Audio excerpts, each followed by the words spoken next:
оқушылар? Кітап құралдарымызды түгендеп, бүгінгі сабаққа кірісеміз. Отыра қойыңыздар. Оқушылар, сабақты бастамас бұрын бүгінгі көңіл күйіміз туралы, жалпы бүгінгі жағдайымыз туралы бір-бірімізбен кішкене алмасайықшы, иә? Ол үшін мен сіздерге мынадай бір сұрақты қойғым келіп тұр. Бүгін өзіңді қай табиғат құбылысына теңер едің? Бүгінгі күйің табиғат құбылысымен сипаттағанда қандай? Мысалы, мен айтатын болсам, бүгін мен өзімді найзағай сияқты сезініп тұрмын. Өйткені миымда қаншама ақпараттар бір-бірімен соқтығысып жатыр. Енді сабақтың соңына қарай сіздермен бүгінгі өткен бір сәтті сабағымызды қорытындылап, сол ойлардың барлығы бір тізбектелгенін қалаймын. Иә? Сендерден қандай? Шуақты, кемпірқосақ сияқты түрлі түсті, иә? Өше күшті. Тағы? Күн сәулесі. Қай мезгілдің күн сәулесі? Қыстың, көктемнің, күздің, жаздың, жаздағы аптап ыстық па? Теңіз кетсін. Жақсы. Аян? Жаздың кешкі салқыны. Жаздың кешкі салқыны күшті, иә? Ешқандай сабақ жоқ, жұмыс жоқ, демалып жүретін. Ашық аспан секілді, бұлтсыз ба? Әдемі. Жаңбырдан кейін күннің шыққан. Вау, күшті. Жаңбырдан кейін күннің шыққан сәті, жаңбырдың иісімен Бас орны. Бұлтты, иә, бір түнек сияқты болып тұрады. Не үшін олай болып тұр? Көп сабақтар. Шашат жіберді ма? Жақсы, онда сабақтың соңына дейін жайлап күннің сәулесіне қарай шығамыз, иә? Бұл жақта Аидамен араласып кішкене күнмен. Тағы? Бұлтты. Не үшін бұлтты? Құбылмалы болып тұрсың ба? Қазір онда бір қалыпқа сүреміз сабақ соңында. Жақсы, оқушылар, тағы бір сендерге сабаққа кіріспес бұрын айтылатын нәрсе. Телефондарыңды алып, QR кодты сканерлеп, онлайн тақтаға қосыла қойыңыздар. Қазір кейбір тапсырмаларды орындау кезінде керек болады. Бүгінгі биология сабағының тақырыбы мен мақсатын анықтау үшін оқушылар, мен сендерге мынадай бір көрнекілі заттарды беремін, иә? Не нәрсе екенін, қандай айырмашылықтары бар, немесе қандай ұқсастықтары бар екенін анықтай қойыңдар. Аха. Иә, қандай заттар таратылды? Нан, құм, топырақ, ірімшік, йогурт, құм, жақсы. Енді осы заттардың барлығын байланыстыратын бір тақырыпты анықтай аламыз ба? Бактерия. Не үшін бактерия деп ойладың? Жақсы. Құмның ішінде қандай бактерия бар? Топырақта шірту бактериялары болады, дұрыс. Шірту бактериялардың қызметі қандай? Тағы ірімшікте мысалы қандай бактерия болады? Дұрыс. Яғни сүтті ұйытатын ферментативтік қызмет атқаратын бактериялар болады, иә? Өте күшті. Тағы нанда қандай бактерия болады? Ашқы. Бұл жерде қалай? Саңырауқұлақ, дұрыс. Яғни бактерия емес, бұл жерде ашқы саңырауқұлағы болады, нанды ашытатын. Тағы йогуртта ұйытатын бактериялар болады. Сосын не бар еді тағы? Ол ма? Жақсы. Ендеше оқушылар бүгінгі тақырыпты дұрыс анықтадыңдар. Бұл нәрсенің барлығын байланыстыратын, оның құрамындағы көзге көрінбейтін микроағзалар, яғни бактериялар мен саңырауқұлақтар. Бүгінгі тақырып осы бактерия мен саңырауқұлақтың жасушасының құрылысы мен қызметінің ерекшеліктері. Дәптерді ашып, күннің жанын жазып, тақырыпты түсіреміз. Оқушылар, бүгінгі сабақтың мақсаты бактерия және саңырауқұлақ жасушаларының ұқсастықтары мен айырмашылықтарын салыстыру, одан кейін екі типті жасушалардың құрылысы мен қызметінің байланысын әзірлеу және екі жасуша типінің биологиялық күрделілігін бағалау. Бүгінгі сабақтың нақты мақсатына, нақты қадамдармен жету үшін оқушылар мына білемін, білгім келеді және үйрендім деген бетті аша қойыңыздар. Сол жерде білемін мен білгім келеді толтырасыздар. Яғни осы тақырыпқа сәйкес, осы уақытқа дейін нені білемін және бүгінгі сабақта нені білгім келеді.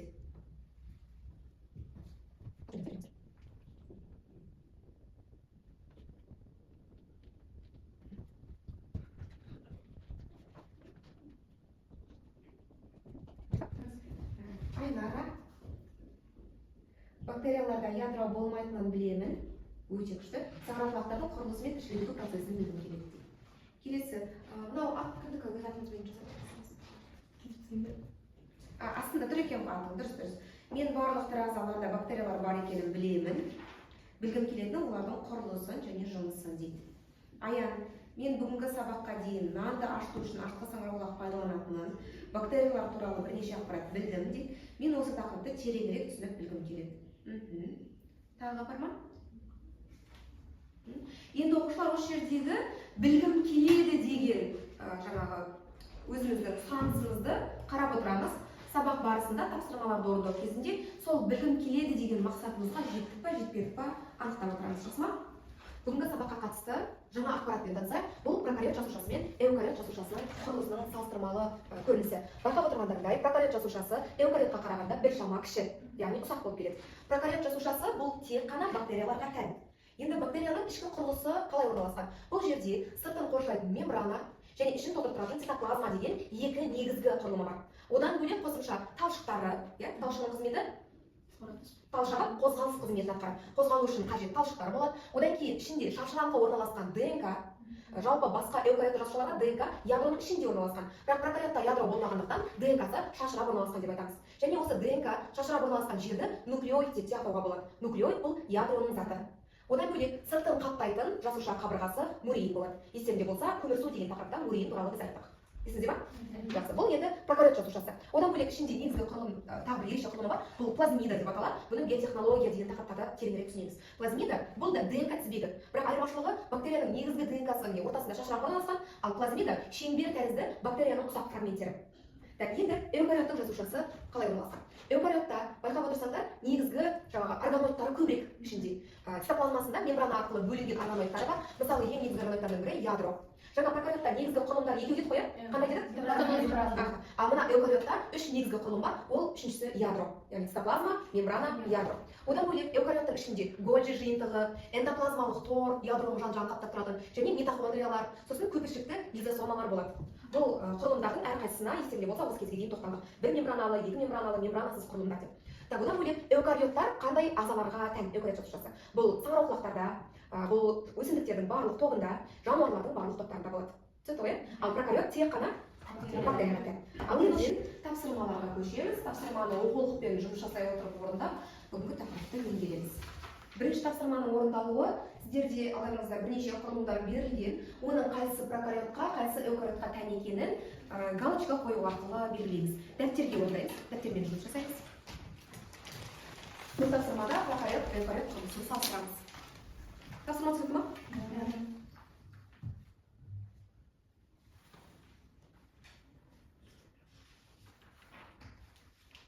Тапсырманы орындау кезінде қолданылатын дискрипторлар прокариот пен эукариот жасушаларына ортақ құрылымдарды анықтайды, прокариотқа тән ерекшеліктерді ажыратады және эукариотқа тән ерекшеліктерді ажыратады. Әрқайсысына берілетін балдар жазылған. Тапсырманы орындап болғаннан кейін өз-өзімізді бағалаймыз.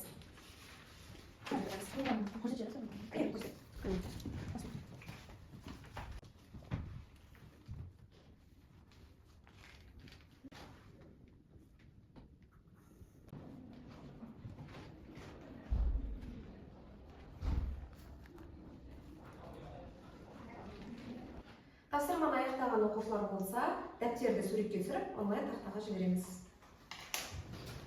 Орындалған тапсырмаларды тақтаға шығарамын оқушылар. Басқа сыныптастарымыздың жұмысын бірге қараймыз.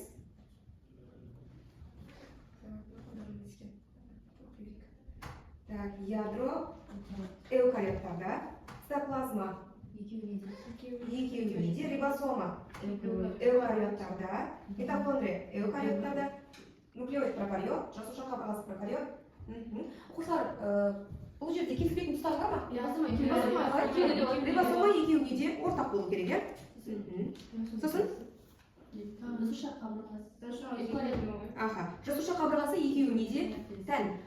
Прокариоттарда жасуша қабырғасы қалай қалады? Мурин. Эукариоттарда хитин болады, глюкан болады, целлюлоза болады, дұрыс.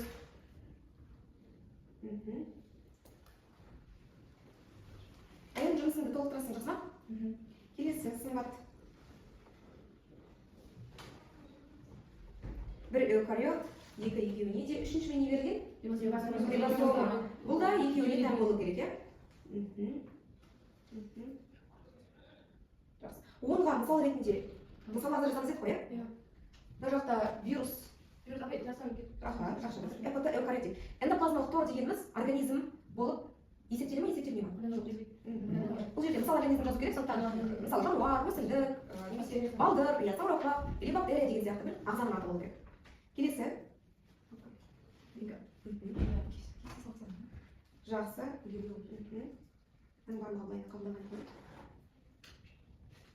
Рибосома. Бұл жерде рибосома екеуіне де тән деп белгілейміз. Нуклеоид. Тек прокарyoттарда.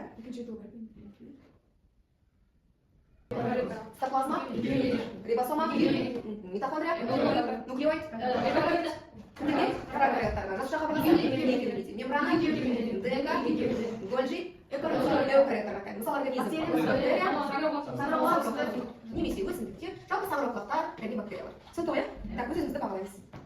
Оқушылар осы жазған тапсырмаларымызды мына екінші комментарийға, мына бірінші тапсырманың астына өздерінің балдарына жазасыңдар. Мысалы, ортақ құрылымдарын толық анықтай алсаңдар, 1 балл есептеледі. Анықтай алмасақ 1 балл есептелмейді.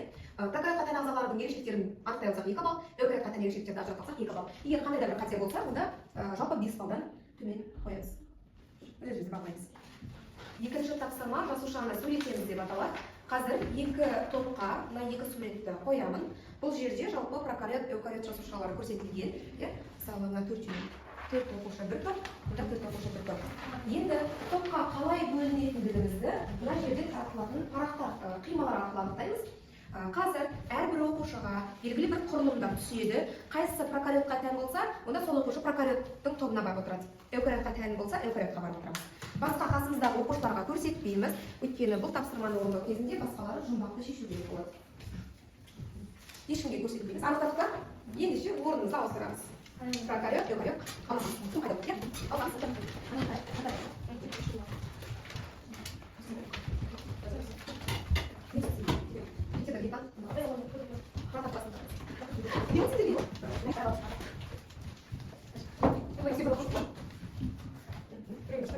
Қазір алдарыңызға берілген плакаттағы постердегі кімге қандай құрылым түсті, соны мына фломастерлермен бояймыз.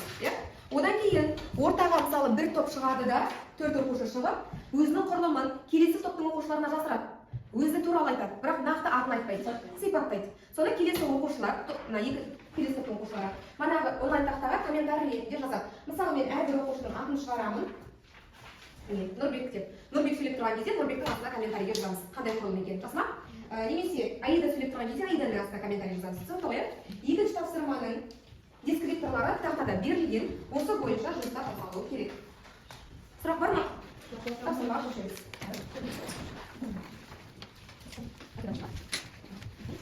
Я, әкім көшіп қойды. Я. Кімге қарай тұрмысы сол жерге қойды.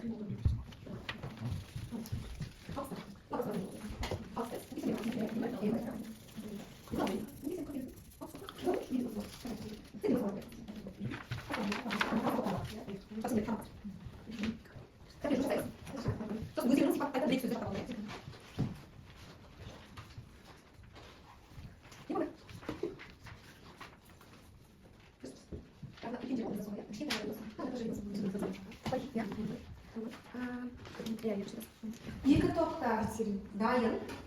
Қазір тақтаға сіздер басташыға қойды.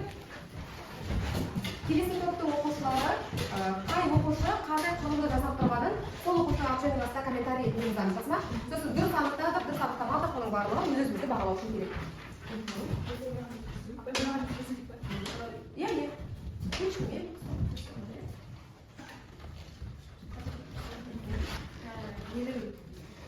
Маған берілген жасушаның құрылысы қалай мына жерде. Бұл жасушаны осмостық қысымнан жарылып кетуінен қорғайды және басқаша мурейін деп атайды. Басқа оқушылар комментарий жазасыз.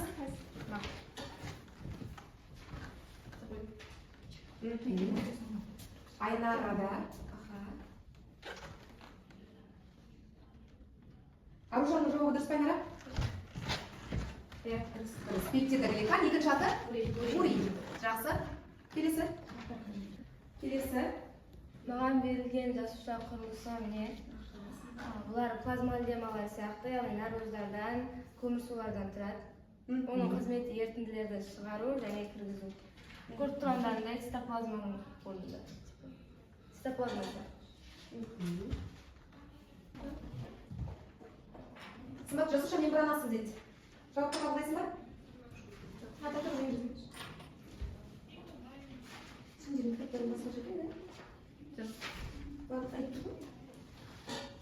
Плазмиттер дейді. Қабылдаймыз ба плазмиттерді? Қабылдамайды. Протоплазма жақсы дейді. Иә. Аха, метасома. Қай жауап дұрыс? Протопласт. Протопласт бактерияның ішіндегі сұйықтық, иә. Осы жерде цитоплазма мен басқа қосындылары орналасқан. Келесі. жасуша организмда тартыспен берілген. Ол цитоплазмада шашыраңқы орналасады және ол шамамен 60 миллионға жуық шумақтан тұрады. Аят жауаптар келіп жатыр саған? Қабылдауға болады. Екінші атыдағы. Қалай? Нуклеид.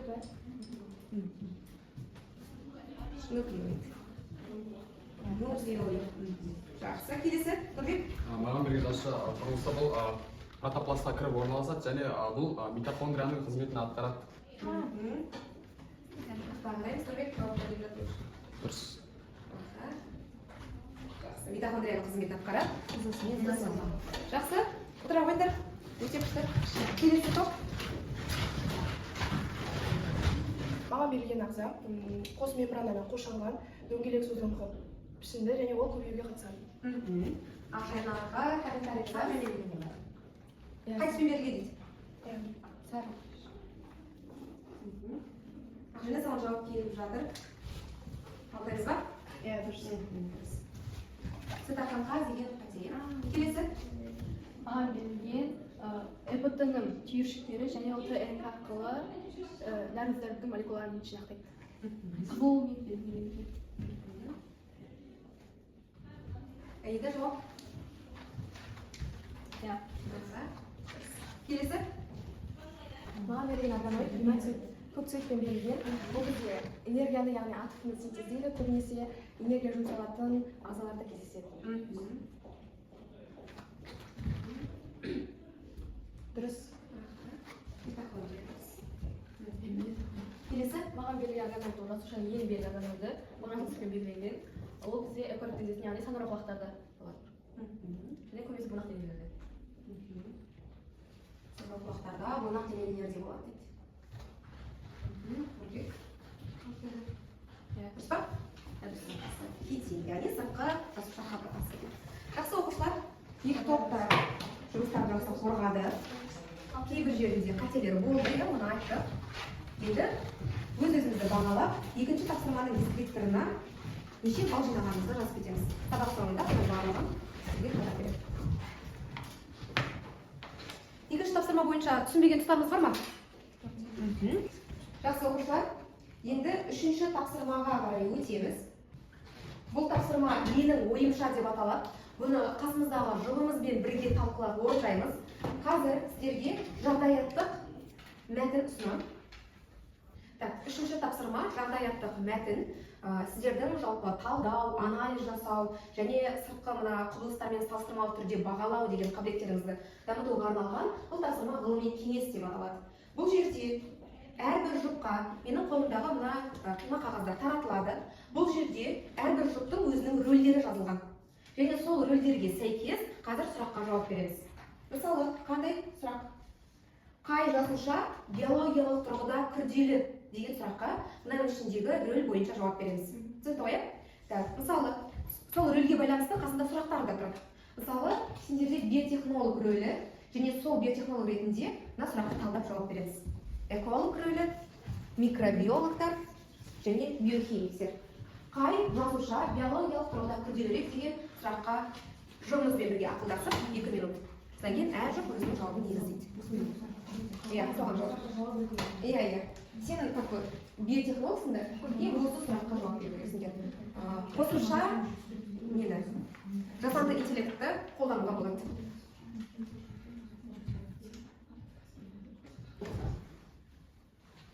Бұл тапсырманың дескрипторлары дәлелмен сипаттасақ 1 балл қосылады, және тиімді шешім ұсынып, соны қорғай алсақ, тағы да 1 балл қосылады.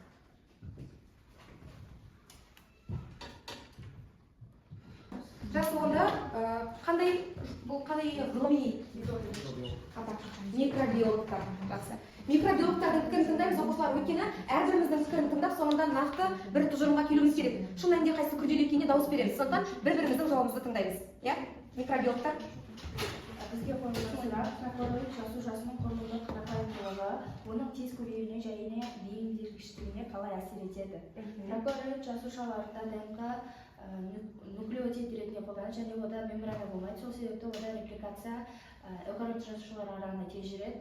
Және оларда үлкен эпті лизосомасында органеллалар жоқ болады. Сол себепті олар 20 минутта өз көбейе алады.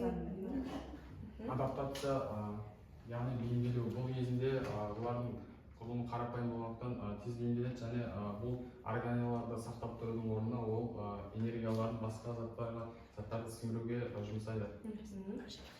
Өте күшті жауап. Құрылымы қарапайым болғандықтан көбею процесі жылдам жүреді және сыртқы ортаға бейімделуі жақсы орын алады. Жақсы. Келесі қандай ғалымдар? Экологтар. Біздің сұрақ, қай типті жасуша экожүйеде маңыздырақ рөл атқарады деген неге? Эколог ретінде айтатын болсақ, біз эукариоттар, прокариоттар табиғат үшін өте маңызды деп айтамыз. Прокариоттар ол зат алмасудың бастапқы буындарында топырақты ыдыратуға және азот алмасуына қатысады. Ал эукариоттар жасуша құрылымдары көп және оның көптігінен көбеюде тасымалдауда көп болады. Яғни өсімдіктерде, жануарларда, саңырауқұлақтар энергияны жинақтап, осылайша трофикалық тіректерді құрайды. Сондықтан біз эукариот прокариоттан жақсырақ деп айта алмаймыз, себебі біреу табиғаттың құрылымына, ал біреу табиғаттың алуан түрлілігіне қатысады. Өте күшті жауап. Эколог ретінде екі ағзада табиғатта маңызды рөл атқарады. Керемет. Келесі. Биотехнолог антибиотик өндіру процесінде қай жасуша тиімдірек және не себепті? Биотехнологтар. Биотехнолог ретінде антибиотик өндіру үшін зеңгі саңырауқұлақтар мен бактериялар тиімді деп ойлаймыз. Себебі жалпы антибиотикті ағзалар басқа сыртқы ортадан қорғану үшін, басқа микробтарды өлтіру үшін шығарады. Және де осы бактериялар, зеңгі саңырауқұлақтары осы микробтардан қорғану үшін ағзалар шығарады. Себебі оларда тіршілік өмір сүру үшін емес, жаңағы бәсекелестіктен сақтану үшін. Қорытындылай айтқанда, биотехнолог тұрғысынан прокариотты микроорганизмдер антибиотик өндіруде ең тиімді және экономикалық жағынан да жақсы әсер қалдыратын осы Экономикалық тұрғыда шығыны аз және антибиотик үшін жақсы сапалы бола алады. Жақсы. Керемет. Келесі. Биохимик эукариот жасушаның ішкі органоидтары оның күрделігін қалай дәлелдейді? Ішкі органоидтар ол бізде митохондрия мен ядро. Бізде ядро эукариот үшін ең күрделі құрылымы, ол прокариот ағзада болмайды. Ол көбеюге қатысады, яғни генетикалық ақпаратты жеткізеді, ДНК хромосомен барлық ядрода орналасады, сонымен қатар транскрипция. Оның күрделігін қалай дәлелдейді? Ядро бізде көбеюге қатысады. Прокариот ағзада ядроның орнына нуклеид қатысады, олар 20 минут сайын оңай көбейеді. Алайда ядрода оларда транскрипция, ДНК мен РНК синтезделеді, сонымен қатар ол жақта көбею митоз, мейоз секілді түрлі фаза арқылы жүреді. Сондықтан эукариот жасушада көбею өте күрделі болып келеді. Ал митохондрияда тотығу фосфорлану реакциясы жүреді. Бұның нәтижесінде АТФ түзіледі. Ол энергияның негізгі көзі болып келеді. Сонымен қатар митохондрияда өзінің рибосомасы мен ДНК-сы бар. Бұл эволюциялық тұрғыда дебрис тегін көрсетеді. Яғни эволюциялық тұрғыда бұның басқа бір ағза болғандығын көрсетіп тұр. Жақсы. Оқушылар бір-біріміздің пікірімізді тыңдасақ, өзіміз үшін қай ағзаның күрделірек екенін анықтап отырмыз ғой, иә? Енді қазір онлайн тақтаның соңғы бетінде сауалнама орналасқан. Ғылыми кеңесшілер бір ауыздан қай ағзаны күрделі деп таниды, соған жауап береміз.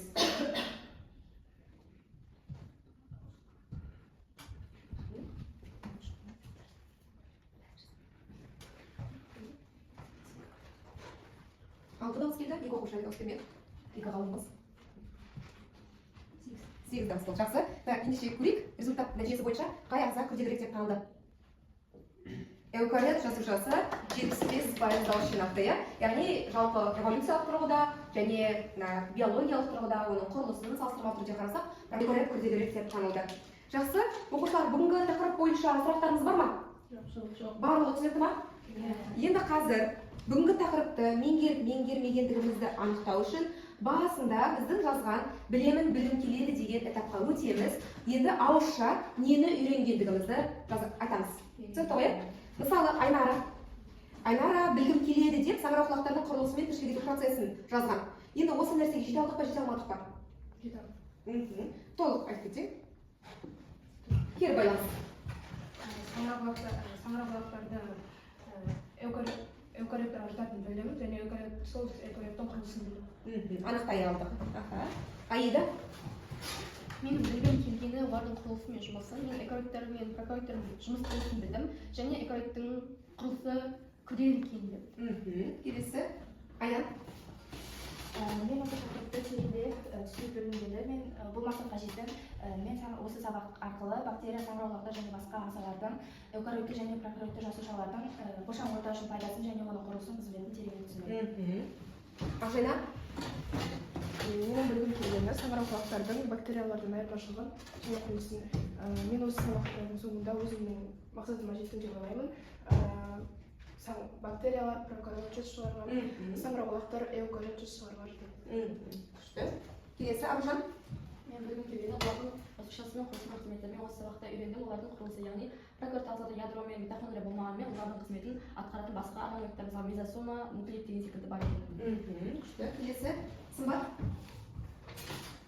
Мен саңырауқұлақ және бактерияның ерекшеліктерін білгім келді, яғни айырмашылықтарын.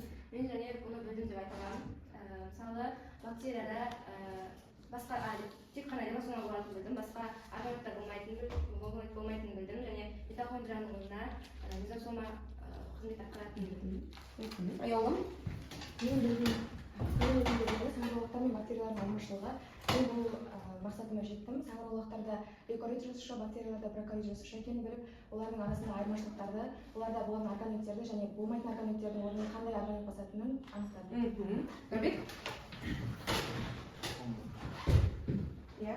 Менің білгім келгені бұл екі жасушалардың құрылысының айырмашылығы және қайда көп кездесетіндігін білгім келді және бұның айырмашылықтары митохондрия, голжи жиынтығы және тағы да басқа заттар екенін біреуінде бар, біреуінде жоқ. Бірақ дегенмен оның қызметтерін басқа да заттар атқаратынын білдім және олардың қайда кездесетіндігін нақты білдім деп ойлаймын.